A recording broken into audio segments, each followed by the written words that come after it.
excellent to navigating the overcoming uniqueness of growth and healing. You are enough. There is power in you.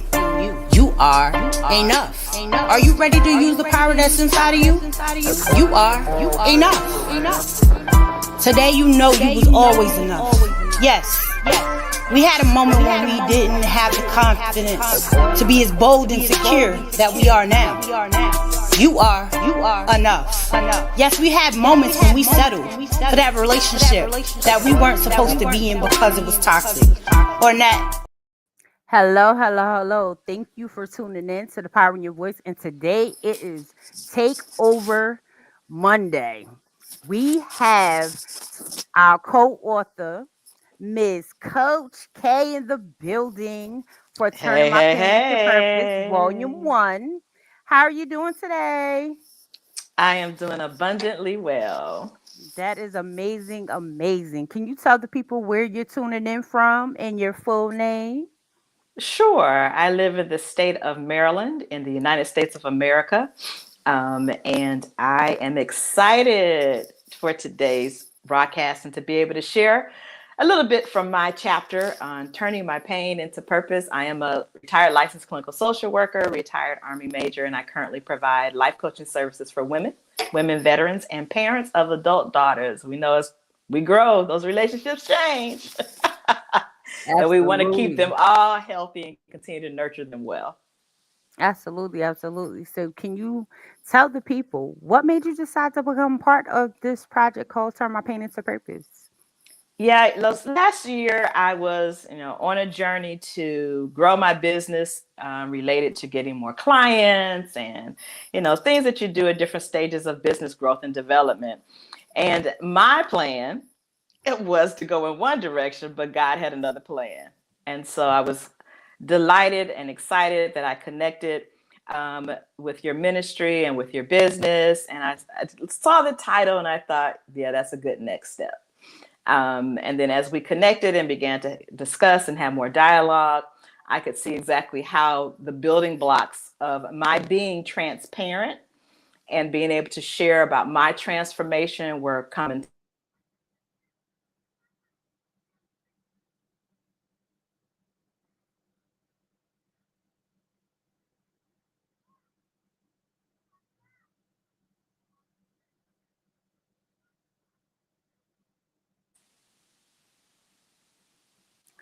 Oh, yeah. The internet wanted to freeze. So it wasn't that, yeah, it was doing its own thing, but amazing.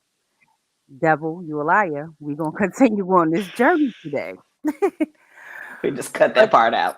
yeah, listen, it is all right because we live. So this is just what happens on live and in charge. And we just have to continue to roll with the punches when things tend to happen. No problem. So, can you tell us what was your chapter about and why did you decide to write it? Because I internally felt that it was time, if I am going to be authentic in my business, it was time for me to begin to share some intimate aspects of my life so that I could connect with women in a deeper level. I think, sometimes as professionals and business owners, we kind of speak from a certain platform and a certain standard and stage. But I really felt that what the world of women need now is the authenticity to be able to go as deep as you possibly can humanly and spiritually and excavate, carve out, cut out those areas that we have within inside of us that are potentially hindering us, that are obstacles from our forward movement and growth. And so for me to be able to help other women, I felt at that time that it was needful and necessary for them to know me in a more intimate way. I love it. So, tell us about what do you expect them to get out of your chapter? Wow. It probably won't be the same thing for every woman. It's like hearing a message or a speech. Everybody grabs a hold of what is for them. And so I tried to be as detailed as possible and needful for what the requirements were, what we were asked to do, so that every woman that would read, not just my chapter, but my chapter in particular, would be able to find themselves within the words of the chapter. Amazing, amazing. And it's always good to, like you said, everybody interprets their chapter a little different. So, you know, it's definitely a journey because, like, as you read it, and sometimes reading it once, you might get one experience, and then reading it again, you might get a totally different experience. Mm-hmm, So, I mm-hmm. commend everyone that reads this book, and just hopefully it touches you in so many different ways and help you heal and turn your purpose into your pain into a purpose. Absolutely, because we can do it. We're in a climate now. I won't reference anything specifically, but I think we all know that Absolutely. people will say one thing and have other motives, and they're not always positive or good. And people need to know that you're genuine, that they can trust you, and that your walk is your talk, and your talk is your walk, and there's not going to be any hidden surprises coming forth. And my motivation is to empower women by them hearing from me, but for them to know that what they need is within them. Because so many times, as young girls, teenagers, young women, women in various stages of life, we have been told that we can't do certain things or we shouldn't do certain things. And I'm a full believer that, we may not have the physical strength to do a lot of things, and we weren't meant to do some things, but intellectually, spiritually, and even emotionally, we can do much more than we often give ourselves credit for. Absolutely, and that is so true. Now, could you tell us, writing is therapy. So what do you feel that you learned about yourself writing this chapter? And what do you feel was your challenge writing this So chapter? I know you already know because you have written many a times. And I said, she knew this was going to happen. I did. But she didn't tell me that part. Nope. So the first, I would say go around, because we had, many times of editing, Right. and there were needful edits. But the first time it was just kind of like unloading, just Hmm. releasing. Let's just get it out.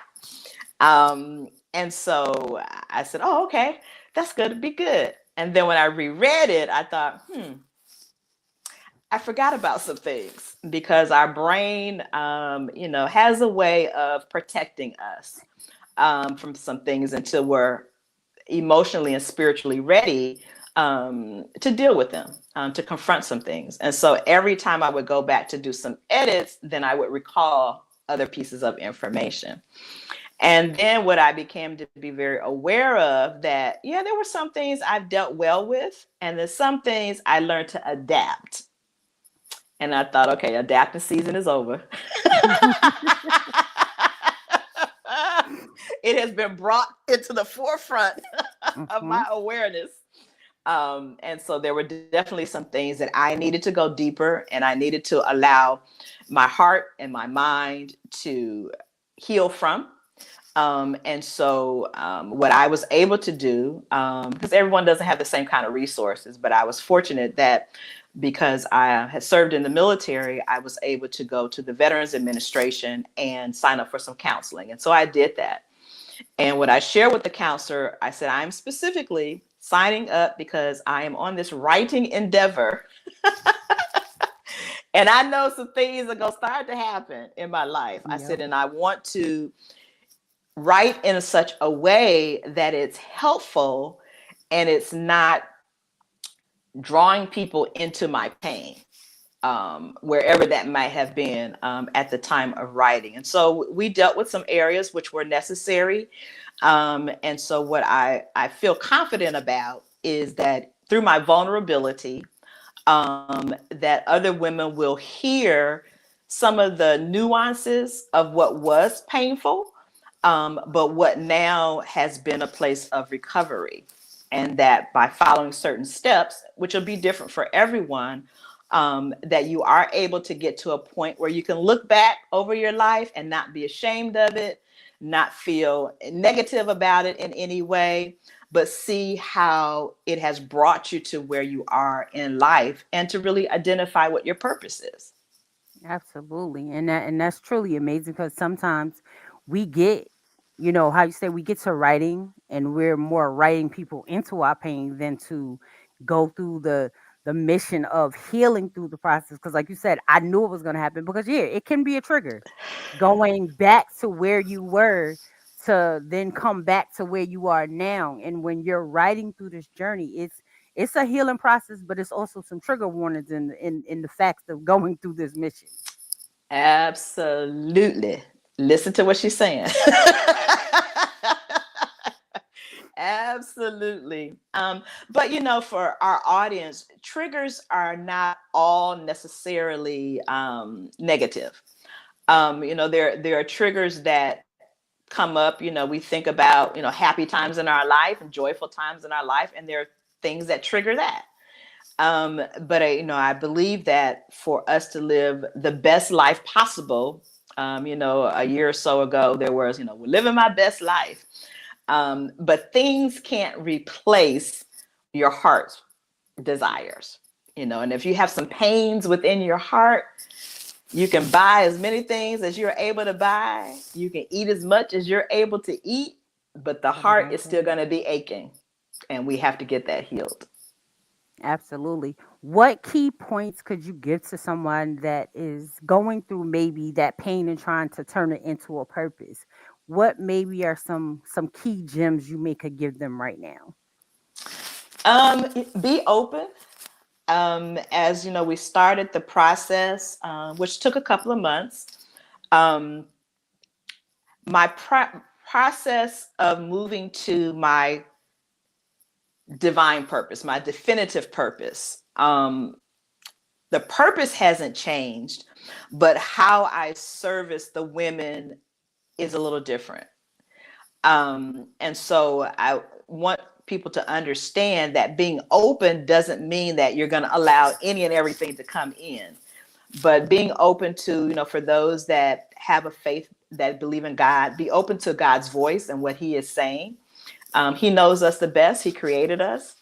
And for those that are not there, but you have someone that's wise and full of wisdom in your life, and that you trust, be open to what they're sharing with you. One of the hardest things sometimes is hearing the truth about yourself.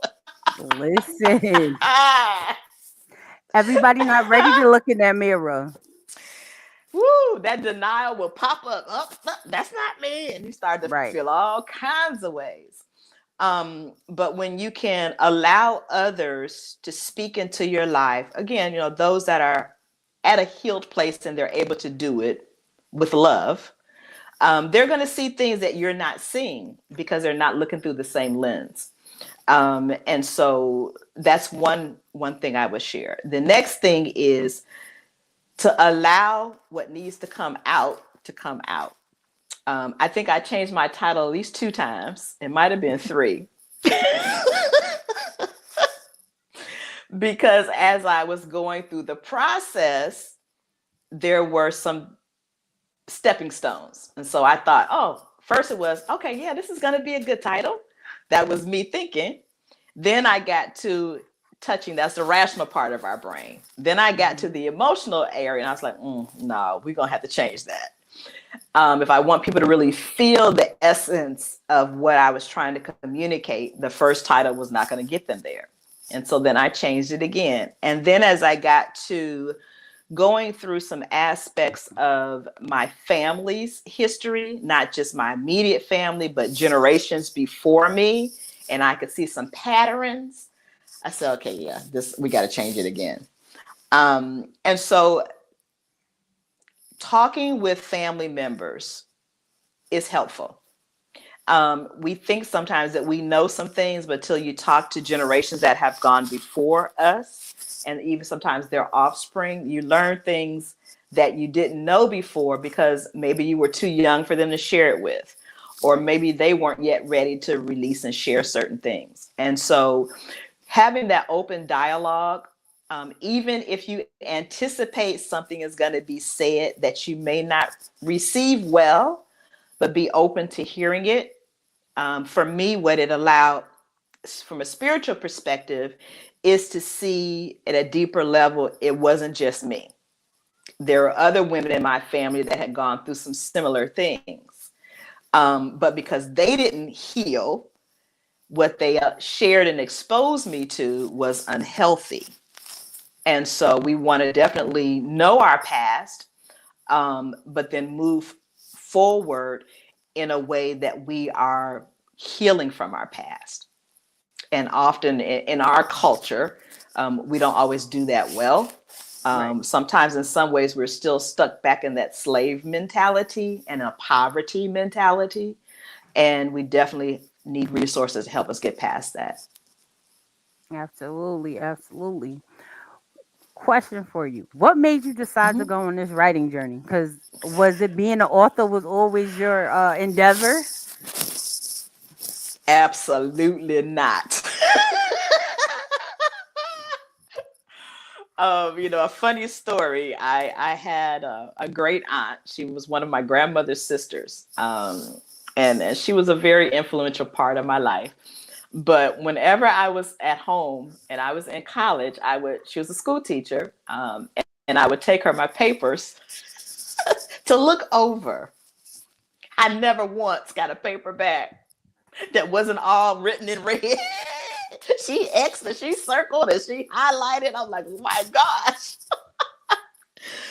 And it was because there were some things earlier on in my life in elementary school that I never really got the foundations of. I didn't get a good foundation of grammar. I didn't get a good foundation of phonics and some other building blocks that we need moving through life.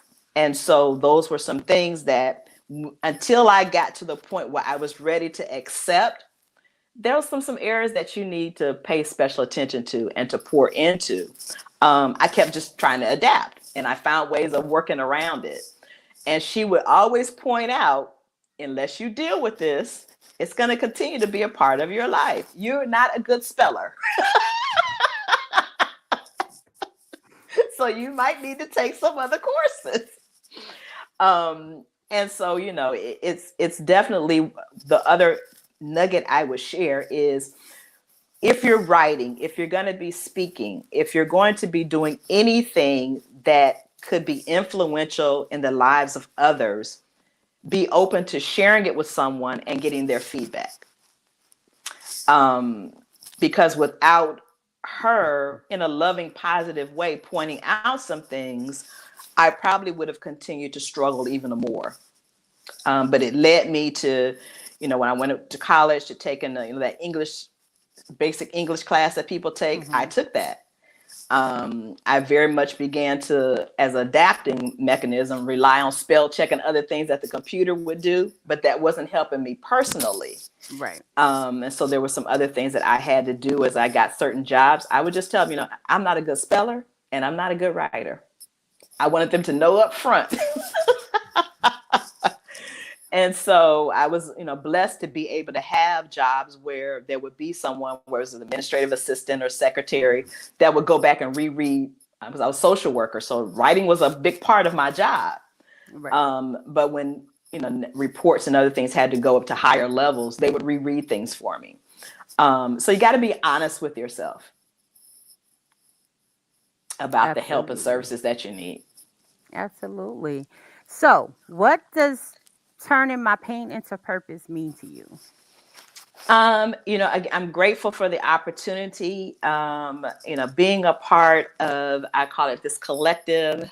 You got men, women, you need to read it. I'm just saying, buy some as a gift. And it's um, 316 pages. I'm telling you, it'll take you through the whole year. Read a chapter a month, one page a day. But it definitely is.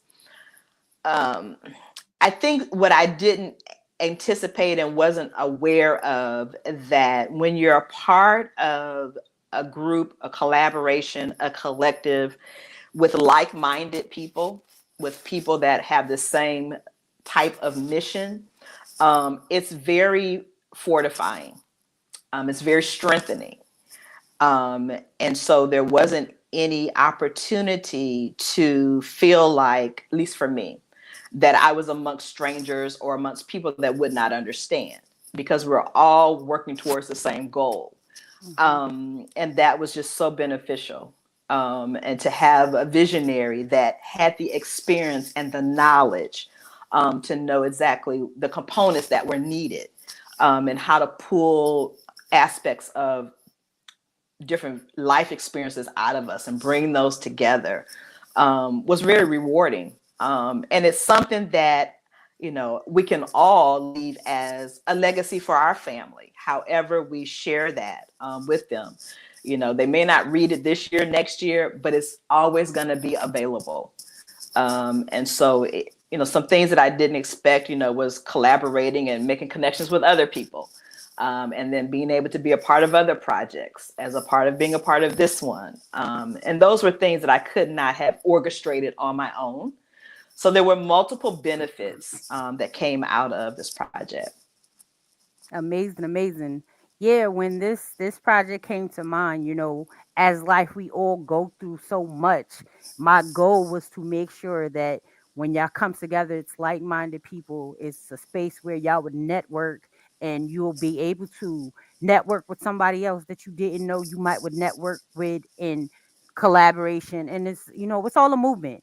And we are all here, like-minded to go in the same way of empowering people to be the best version of themselves, any means Yes, necessary of how that purpose is absolutely. going to go for who you are and the things you were born to be. Yes, Yes. I'm one of those visionaries that's going to stretch you. I want you to get uncomfortable. I don't want you to be comfortable, because in order to take you to the next level, I got to Who, let me stretch tell you. you, if you get ready to be a part of book 2 or anything else that she has, get ready for the stretching. And it's not the kind of stretching, you get a rubber band and you stretch Right. it, and you let it go, it retracts. You won't be going back. I'm just saying. Get ready to move forward. But it's Listen. all for our good. It's all for our good. Absolutely.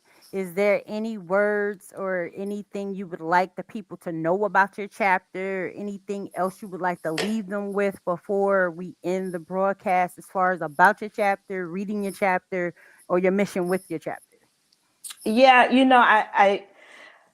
I didn't even get the understanding until just a few days ago, when I looked at the title again and I kind of, read through some of the pages, that I believe my particular chapter is for a specific age group of women. And there's a couple of different age groups, but I'll just describe the type of woman, and then that will kind of let them know where they fit in age-wise.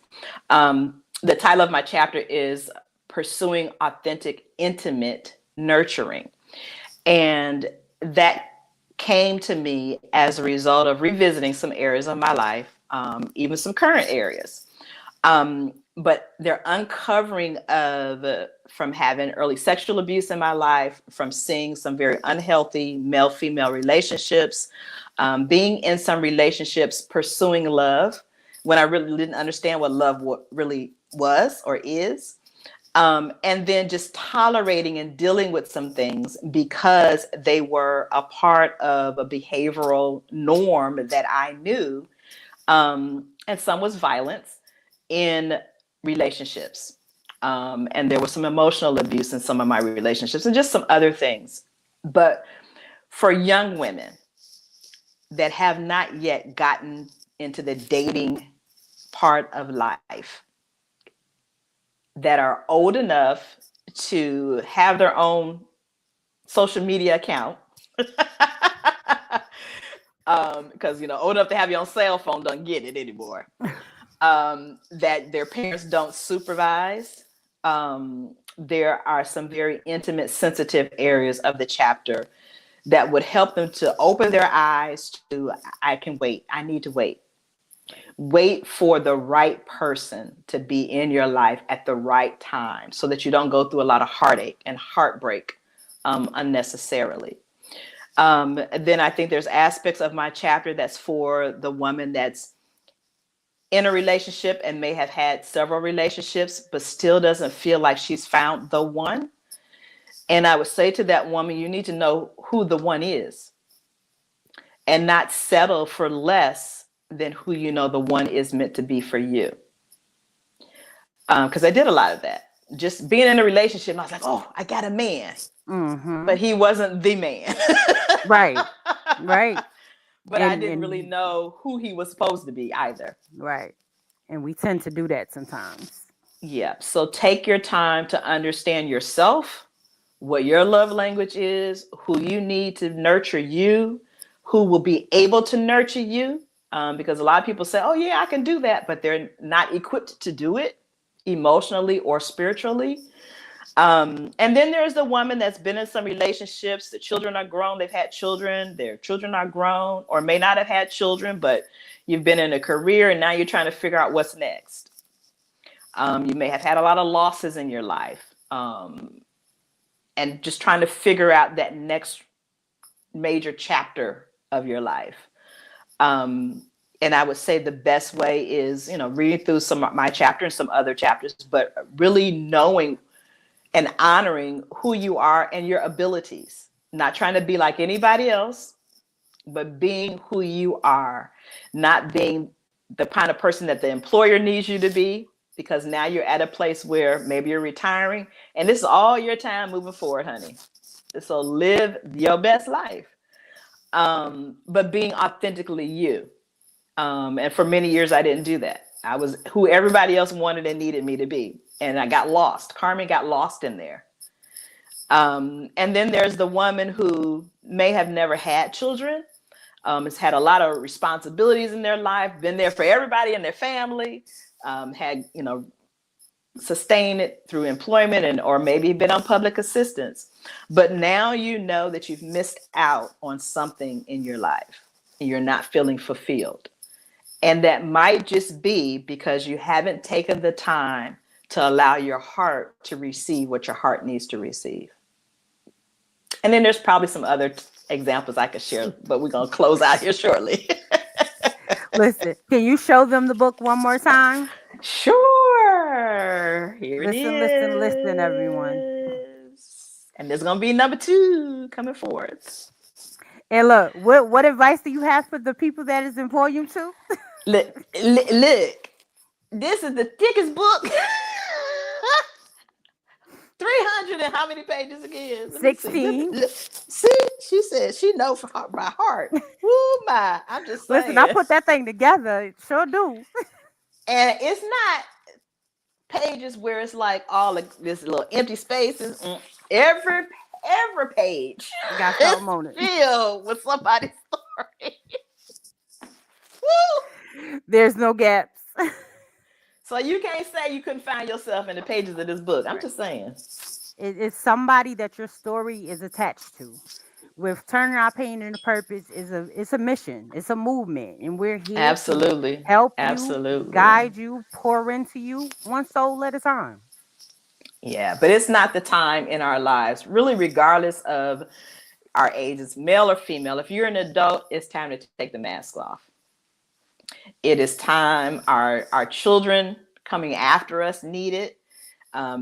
We're living in some times where, if the adults don't step up and get in the right places, the baby's gonna be in trouble, moving targets.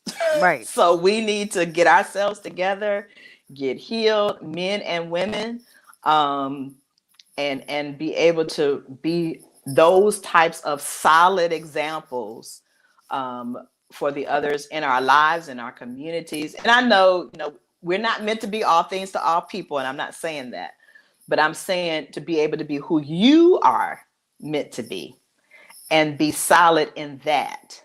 That is the best life that you could live. Amen. So can you tell them what else do you have going on? Because this is like only February. It's 2025. I see you out here in these streets. You're doing a lot.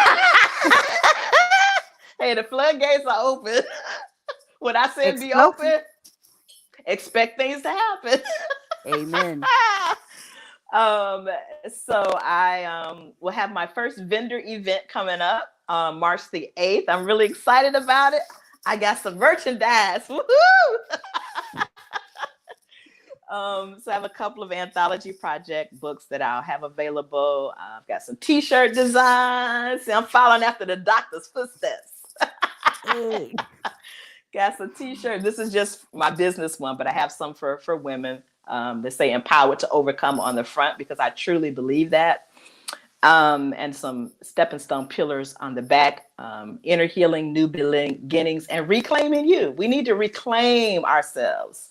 And so a couple of little speaking engagements throughout the rest of the year, but I've been very intentionally strategic about what I participate in this year because of just having learned some other things about myself through the anthology projects that I participated in last year.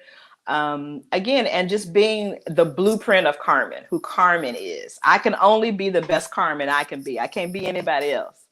And so I'm trying to do that in a way that shows people by what I participate in, that's who I am. I love it. I love it. And you're gonna stop saying little speaking engagements. It's big speaking That was a engagements. slip. We not gonna Listen, y'all. minimize. Listen. Some things we still working on. I know. I I have know. not yet I know. arrived. But no, they're not little. I'm a TEDx speaker. They're not little. But yeah, but sometimes, and that's again, that's just a part of our being human, right? Absolutely. So, many people they'll beat themselves up when they feel like they've made a mistake. No, you just Hmm. say, acknowledge it, move on. It's not a mistake. Just hey, we're still growing, right? That's We're it. not, we're not, we're not perfect. Not We're still perfect. people. Right. Exactly. Absolutely. So no, I they're not want little. to I want to thank you for being a part of Volume 1. You Well, have an thank amazing you. story. We will always be connected because you work with my magazine too. So, Absolutely. it's always an honor and a pleasure to have you on. And I know you have a new book that you have coming out or already out. Am I correct? Yes, yes, yes. This is the other one. And anthology books, for those that don't know, is a book that has been comprised from various authors. So there's more than one author in the book. And then there's the lead visionary, like Dr. G. And so this one actually expands and extends the chapter I wrote in this book. So I was able to give more details about some life experiences and circumstances. But again, my intent is always to share how we as women, because I'm a woman, can overcome adversities in our life so we don't get stuck at any point in our life. Yeah, because so many times, like when we go into pain, trauma, loss, we tend to sometime, or even like divorce, just all these things, or, like you said, or being Yes. a single mom, or being health conditions, or whatever may tend to, our cards may be dealt, it sometimes gets us stuck. And then we Hmm. don't know what way to go. So now you have options of going into Absolutely. different books and different people to learn different things that you may not know that is happening. Because sometimes, like you said, sitting in it, you might not understand it. It might look normal to you. Hmm. But Hmm. as you read and learn some things, you're like, oh, that's what was happening. Right. So for us to continue to do the work, and with 2024, and now we in 2025, like you said, it's time for the mask to come off. It's time to It's get time. uncomfortable. It's time to It's take a look in the time. mirror. It's time to check and say, hey, I need to work on this. I need to work on Hmm. me. I need to be a better version of me, for my kids, for my mother, for my family, to change the generation dynamics, to expand the Absolutely. horizon. Absolutely. And that's what we here Our for. grandparents, great grandparents, regardless of what culture you're from, they held a lot within. Right. And that was passed on, from very hard times. They didn't have a lot of resources, so they didn't really have the opportunity to share. And some of it was protective in nature. And so, we don't want to be like that.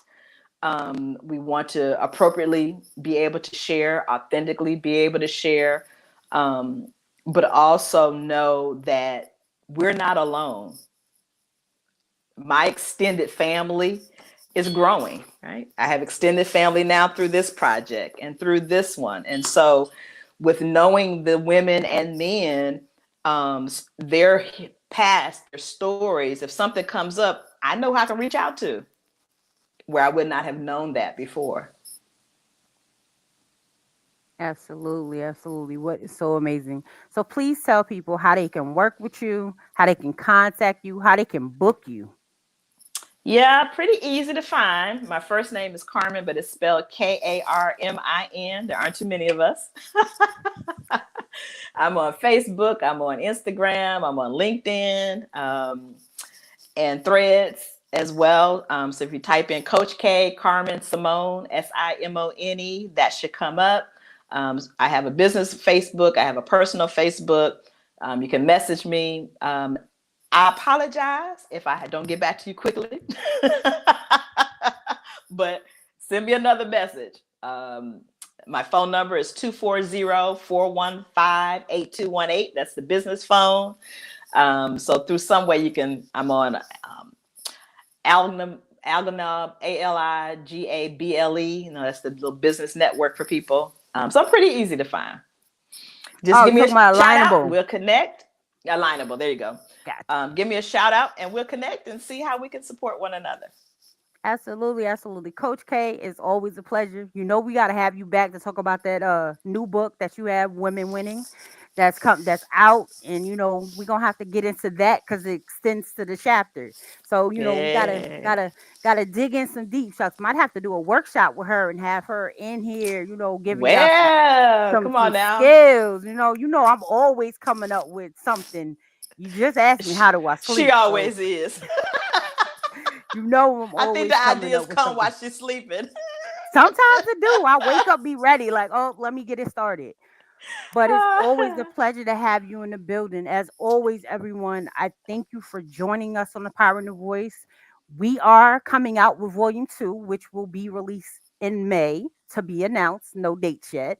Yeah, Also, yay. I have the Rise and Thrive Woman Retreat that will be June 14th, That's 2025 in right. Albany, New York. Please come through. Healing and growth. You'll be able to experience so many different things. You'll get impacted. There's 3 different sessions that is just going to take you from one step to the next that will just help you grow, thrive, and rise. As Hey, always, y'all absolutely. know I have several different books. You can always contact me on my email at escadine at 16 at gmail.com. You can always find me on my website, which is www.sheenamastermotivation.com. If you're looking for me on Facebook, it is Dr. Sheena Godine. If you don't know how to spell it, it is SHANAGOURDINE. You can always find me on Instagram at the Lady Behind the Mask 22. As always, we are here. We are here to empower. We are here to impact, and we are here to expand and educate. Thank y'all. Absolutely. Bye bye, everyone.